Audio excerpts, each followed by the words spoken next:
Amitabh Bachchan, the seasonal, legendary, iconic Bollywood actor that we all know of. ये दुनिया बहुत बिगड़ी हुई है गायतुंडे साहब हैं। इस दुनिया में जिंदा रहने के लिए बिगड़ा हुआ होना बहुत जरूरी है। जो सुधर गया हो गया ऊपर। Let me tell you about his season of nose. So, Amitabh Bachchan, before entering Bollywood, he attempted to be a radio jockey. And he went to this radio company hoping for an opportunity to be a radio jockey because that was a really big thing back then. He was told that he doesn't have the right voice. Mind you, in today's world, Amitabh Bachchan is probably known the most for his voice. Like literally the number of movies that he has where his dialogues are iconic simply because of his thick, shrill voice. And right now, like the amount of ads that he does voiceovers for, it's insane. His voice is everywhere. But it was not just that. That wasn't just his Udi rejection because that's quite small. Amitabh Bachchan, before having a Bollywood hit, flopped 11 movies, guys. 11 movies. These are not videos that I'm talking about. Sure, I put up these videos over here, and you could say that probably most of them so far haven't been a hit because if they were a hit, then this channel would have grown and all of that. But movies are a different scale, right? There's like production teams, there's a director, there's screenplay, there's all of these different complex things that go into making a movie, and it's not just one person that's involved, which is what it is in my case. But 11 of those. I don't even know. I didn't go into the details of researching this whole experience of him. In some places it said 12, in some it said 11. But I can't even imagine like how did he even get the next movie? Like after 7 rejections or failures, how did he get the 8th movie? I'm really curious to know about that. If any of you do know more about the story, then go ahead and leave it down in the description below. But 11 failures was good enough for me to know that that was a beautiful season of Nose, and look at where he is now. So, guys, to put things into context, what do I mean by the season of Nose? Now, look, most successful people, I have read enough, I have heard enough, go through the season of Nose, right? Where they fail rejection after rejection and failure after failure. Some successful people obviously don't have to go through this because they're probably gifted, or to some degree, everybody has to go through it, right? Currently, in my life, I'm going through that phase. I have built my own business and we're trying to get clients. We're trying to get grow our business. We're trying to do all of these different things. And there is a lot of rejection. There is a lot of no's. And I am going to be talking about in this video how I am dealing with it and how I'm coping with that whole phase. Now, for me, the way I look at it, one thing going right into this video is, I'm sure you would have heard this in different places, but it's really something that helps through this phase. And it's just that knowing that for all the no's in my life, like there's just that one no that I'm away from actually cracking this. And that's something that keeps going on in my head in loop. And that's a nugget of information that really helps. If you're in this phase, just reminding yourself you're one step away from that yes, like that next no. And the conversation after that might be a no, might just become a yes. And that might be the one conversation or the one yes that can sort everything. So that's something that's really helping me. But to make things more clear, I have divided 3 big things that really go on like mentally for me throughout this whole phase with all of these no's. And they're basically like things that we might be facing while we're going through the season of no's. So point number 1 is humiliation. Now, the other day, we went out onto Church Street, which is this area in Bangalore, and we put up like this, it was sort of like an interview/fun activity thing where we got people to paint their favorite summer memory on a canvas. Now, obviously, if for those of you guys that live outside of Bangalore, Church Street is this area that's filled with people that do interviews. So they've sort of almost made it like an interview zone where most people most often don't want to stop and talk to anybody because, again, there's no incentive in these interviews, which I honestly think is quite sad and stupid even because they've just ruined that road for creators like us who are actually trying to do something good and genuine. But anyways, that's none of my concern. But basically, because of all of that, there's a lot of people that don't even want to listen to what you have to say. So we go out onto Church Street. We're talking to people. I am stopping like at least 20 to 30 people, trying to get them to paint, trying to tell them whatever I have for them, how it could help them, how it could be therapeutic, how it could be something fun for them. And most of them would just like a lot of people didn't even bother listening to me, right? So I'd be talking and then they would just walk past like I'm a ghost almost, which is quite interesting. And what I learned through that is it's humiliating, right? Especially because my peers were there, my friends, my partner, a few other people who had got over there to help us set up the whole thing. And it's humiliating. But when I really think about it, what kept me going, because after one, two, three people just like walking past me like I'm a ghost, what I realized was humiliation is only a problem if you have pride, right? If you have too much pride. In this phase, I can have delusional pride, which is quite common. But knowing that I am like, there is nothing I have, I'm literally at ground zero. So 10 people walking past me, denting my pride. I don't have any pride to begin with. So how does it matter? Keep going, just keep going. So that was the first thing that I realized quite early on into that whole process. The next thing, which is again closely related to humiliation, is embarrassment. Embarrassment is like people are laughing at you and you can see like tension rise, you can see things getting nervous. Like I remember when we were doing the same thing on Church Street, like people are again just ghosting me, and my friends, like my partner and everybody, they're like, dude, like, oh my god, Dhruv, like let's change, like this is not working. Even before going into it, it was like, yeah, what will people say? This is cringe stuff that creators do, like it's going to be so humiliating, like are you sure you want to do this?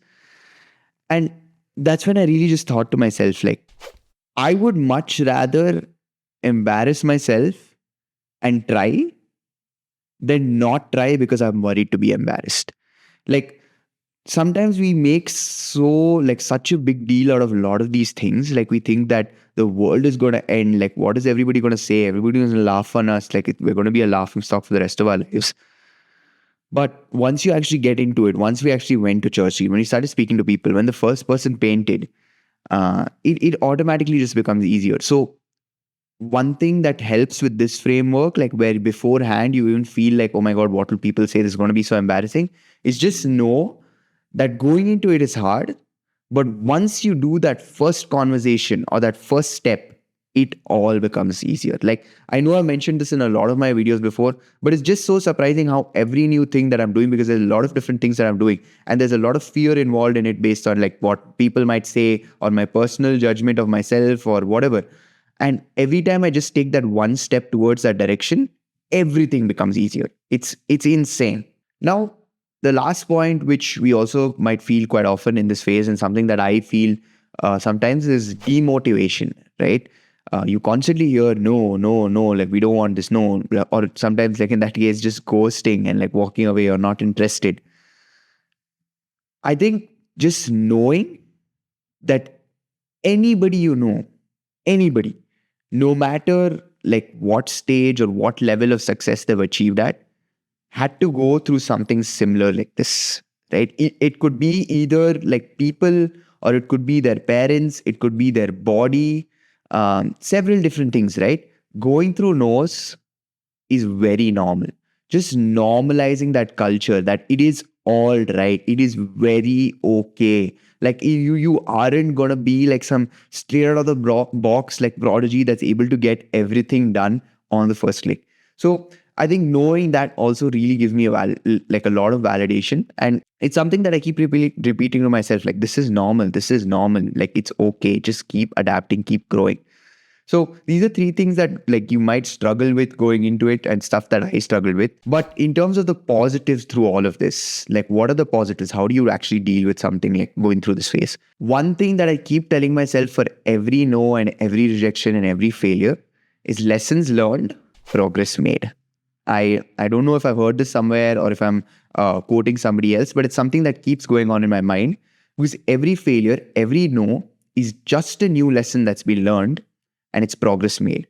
If you look at it that way, I know it sounds very optimistic and very like positive, and for few people like that might seem like, no, you're too much of like, you see the bright side of things too much. Like there are obviously some negatives to it. But if you think about it, like for example, every conversation that I had in Church Street and they just ghosted me, I'm like, okay, what could I have done better? How could I have improved my structure of saying things? How could I have probably caught their eye quicker? And if you look at it that way, it really just like kills away the whole fear of no's and rejection. Now, another thing that I've seen quite often and happens with me also, but something that I really have to steer clear from is playing victim. So, what I mean by that is, like, for example, again, the Church Street situation. I could have very conveniently said that, no, you know what, these people are dumb. Like, these people don't know that this can be fun for them. These people are ignorant, or, it's too sunny. That's why they're not stopping. Or, like, I don't know, maybe we shouldn't have done it in this location. Or maybe it's like the 101 people in Church Street that have fucked up this area. And that's why nothing is ever going to work over here. We're not going to get anybody to paint. But the reality of the situation is that is playing victim. Either immediately, like as soon as people were ghosting me, I'm like, I am not doing the right thing. What do I have to improve? Can I catch their eye like better? Can I go approach them with like a compliment instead of just going and telling them? Initially, I was telling them like, yeah, guys, I'm not trying to sell you anything. And that wasn't working. So I'm like, okay, improve. So what if I approach with a compliment? And I tried that with 2 people. It worked. And then I was okay, this is working. Let's keep going with that. So I kept doing that. And guess what? By the end, like we had at least 14 people that painted.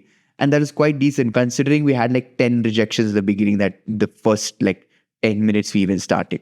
So basically just being self-aware of why you're being told no and choosing not to blame external circumstances like the weather or luck or God, or I didn't pray, or I ate something wrong, or my skin looks bad, or I look bad, or my friends are too negative, or all of these stupid reasons.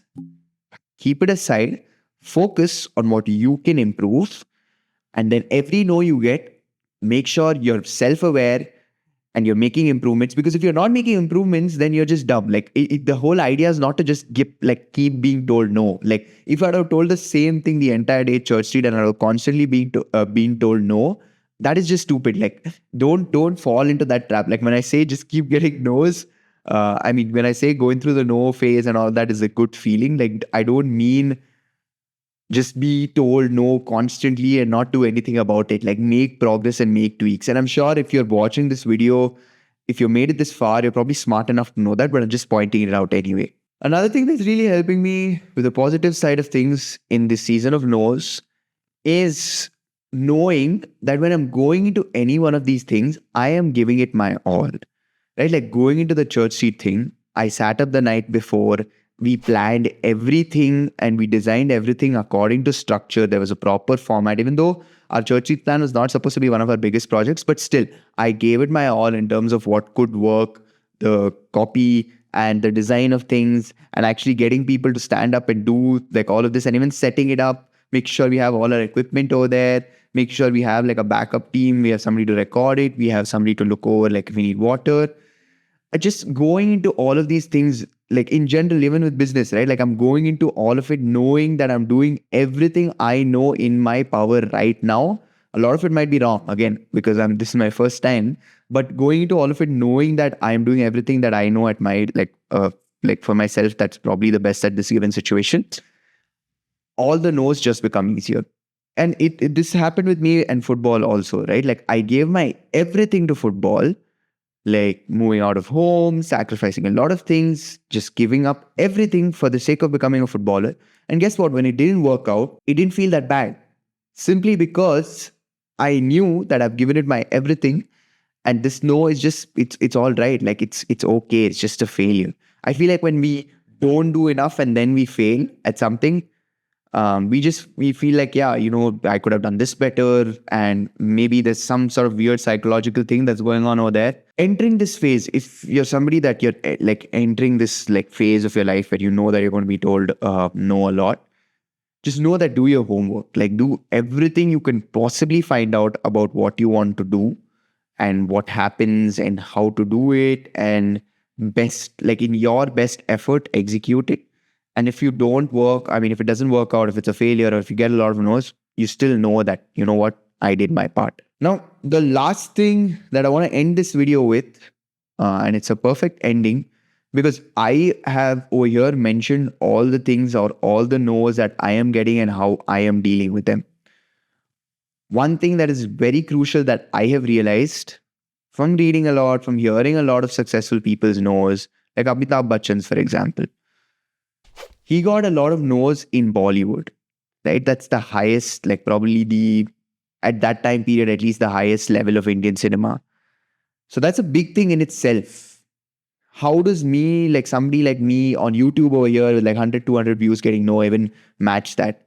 So just knowing that your nose will always be different from somebody else's nose of whoever made it is going to be very crucial. Some people probably had like only 11 no's and then they had success. Some people probably had 10 years of no's and then they got success. So just knowing that your story is unique to you, your journey is unique to you. So stop comparing. And even this video, right? I'm just telling you what I am doing. And that's why I did not go to the specifics of all the no's that I'm facing, because I don't want you to sit here and think that, oh, okay, I'm going to face the same no's and this is how I'm going to tackle them. And then everything is going to be all right. That's not how things work. Your no's are going to be very different, because not just like where you're from, what language you speak, your home, your upbringing, your friends, those are all like 101 different things that you have to take into factor. But also, just like you and me are not the same person. You are probably better at handling so many things than I am, and vice versa. So just know that when you're entering this journey, whatever knows that you're facing, it's normal and it'll be okay. You will figure it out. Like eventually, again, if you've made it this far into this video, I am sure somehow or the other you will figure it out. That's something that I have to constantly remind myself, because going through so many biographies and autobiographies and reading and watching videos and hearing stories about how so many people made it and the failures that they had to go through and the no's that they had to go through. Keeping in mind that my nose is unique to me and I will deal with them the way I best know is something that really helps. So in my next video, I think I might talk about this whole concept that I've been reading a lot right now. It's Anti-Fragile by Nassim Taleb. It's this book, but it's this whole idea. It's crazy. You can do it like related to so many different things, like right from bodybuilding to business to governments, and all of these different things. So I'm going to be talking about it a little bit in my next video. Hopefully, I'm even considering a few other topics, but let's see. We'll figure it out. I hope you guys gained some value from this video. If you did, then go ahead and hit that like button. And if you know somebody that's going through the season of no's, then share this video with them. Because I don't know, if you need some like help, or you need somebody to talk to about how you want to handle things and how you just want to vent it out, then you can always hit me up even. But that's the end of this video, guys. I hope you guys enjoyed it. And if you did, then go ahead and subscribe, because we have more such videos coming up. But yeah, that's it, guys. Until next time, bye.